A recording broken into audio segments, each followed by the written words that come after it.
did you think of the decision, man? It was a tough decision. It was a very close fight. Luke Campbell showed a lot of promise tonight, and you know, it's a tough fight for both fighters. I mean, that was one hell of a fight for the lightweight division, and we haven't seen two lightweights of that caliber in the ring together for quite some while now. So I'm so glad to see such a close fight. And it's like this, man. In boxing, it is a sport of boxing. Knockdowns play a factor.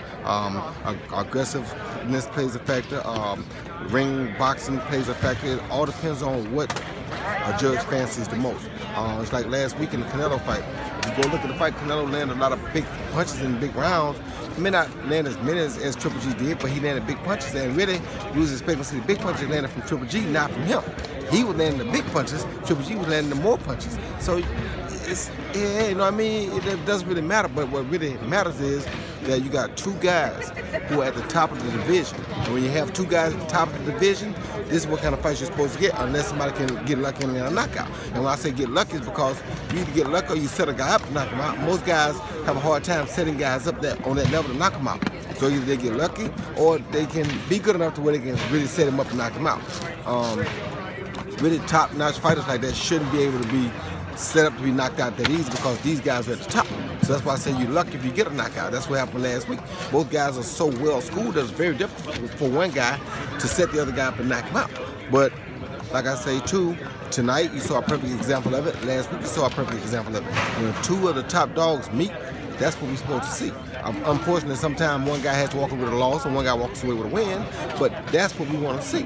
Two guys who show us that this is why they're at the top of the level. In the case of the Canelo rematch, I mean, a lot of people, when there's a close decision, they want the rematch. It looks like that's exactly what we'll get with Canelo Golovkin. We hope so. What happens here? We don't know what will happen. That's why we're getting a rematch. What you about to say, bro? Roy, you know, with Andre Ward retiring this week, you and him, that's one of the all-time matchups fans are going to talk about for years. So whether it was 68 or 75, who does Roy the analyst, you know, figure to win that fight? I don't talk about stuff like that. We were in two different eras, so Roy don't say nothing about nothing like that, you know.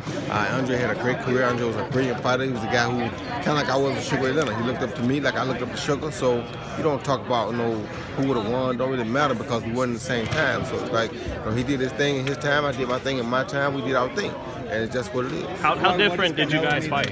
We fought a lot different because you know, I was a risk taker a little bit more. He fought more smarter, more conventional. So we were quite different. What you said now? What does Canelo or Triple G need to do in the rematch to assert dominance? I mean, we just got to do like Andre did in the second Kovalev fight. They got to go back home, make adjustments to change what they did this first time, and whoever can make the most adjustments will win the second fight. Just like in the first fight with Ward and Kovalev. I thought Kovalev probably edged it, but it should have been called probably a draw the first time.